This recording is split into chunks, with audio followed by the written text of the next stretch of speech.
Hello viewers, welcome to my channel. ఇదండి అసలు సంగతి. అసలు ఏం జరిగిందంటే, ఒక నిజమైన విషయాన్ని పక్కదోవ తప్పించడానికి, ఆ విషయాన్ని వెలుగులోకి రానియకుండా పవన్ కళ్యాణ్ గారి మీద 10 ఎకరాల భూ కబ్జా చేశాడంటూ తొలి వెలుగు అనే ఒక యూట్యూబ్ ఛానల్ జర్నలిస్టు రఘు అనే ఒక వ్యక్తి అయితే తన యూట్యూబ్ ఛానల్లో వీడియోలు చేయడం అయితే జరుగుతుంది.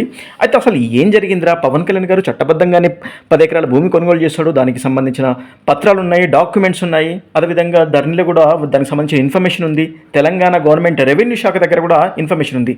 మరి దీన్ని ఎందుకు ఈ మనిషి కబ్జా చేశాడంటున్నాడు? అంటే అనధికారికంగా ఆక్రమించాడంటే అది కూడా లేదు, చట్టబద్ధంగా కొనుగోలు చేశాడు.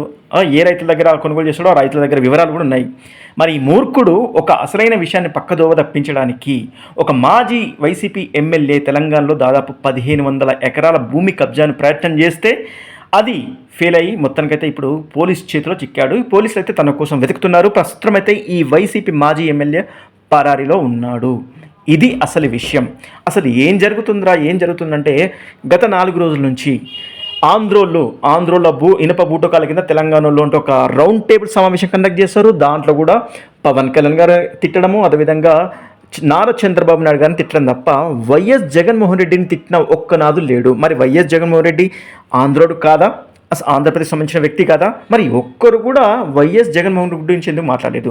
అదేవిధంగా నిన్నటి రోజున పవన్ కళ్యాణ్ గారి 10 ఎకరాల కొనుగోలు చేసిన భూమి మీద భూ కబ్జా అంటున్న ఈ మూర్ఖులు వైఎస్ జగన్మోహన్ రెడ్డి గారి ఎన్ని ఎకరాలు ఉన్నాయి, వైఎస్ జగన్మోహన్ రెడ్డికి తెలంగాణలో ఎన్ని వేల ఎకరాల భూములు ఉన్నాయి, వాటి గురించి మరి మీరు వీడియోలు చేయరా? ఎన్ని రకాల బిజినెస్లు ఉన్నాయి తెలంగాణలో, వాటి గురించి వీడియోలు చేయరా?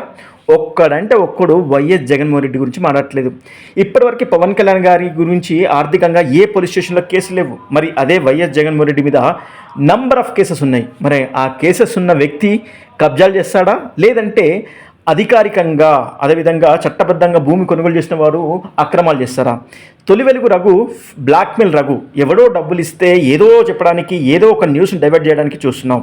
ఇక్కడ అసలు దొంగలు ఎవరో అర్థం చేసుకో. వైసీపీ మాజీ ఎమ్మెల్యే, ఇది అఫీషియల్గా మెయిన్ మీడియా అదేవిధంగా ప్రింట్ మీడియాలో ఈ న్యూస్ అయితే వచ్చింది. పోలీసులు కూడా తన కోసం వెతుకుతున్నారని ఈ వైసీపీ మాజీ ఎమ్మెల్యే, మరి వైఎస్ జగన్మోహన్ రెడ్డి గారు, మీ ఎమ్మెల్యే అభ్యర్థులు ఎలా ఉన్నారో చూసుకోండి. ఈ వైసీపీ మాజీ ఎమ్మెల్యే, ఇతని పేరు వచ్చేసి బొల్ల బ్రహ్మనాయుడు. వైసీపీ ఎమ్మెల్యే బొల్ల బ్రహ్మనాయుడు. ఇప్పుడు వైసీపీ సోషల్ మీడియా ఒక్కసారి ఇతని గురించి మీరు పోస్టులు పెట్టండి. మరి ఈ వ్యక్తి గురించి పోస్టులు పెట్టండి. ఈ వ్యక్తి ఎక్కడ కనబడితే తెలంగాణ గవర్నమెంట్కి అప్పగించండి. దాదాపు 1500 ఎకరాల భూమిని కబ్జా చేయడానికి నకిలీ పత్రాలు సృష్టించి కబ్జా చేయడానికి ప్రయత్నించారు. ఇప్పుడైతే దొరికిపోయాడు. ఇది అసలు విషయం.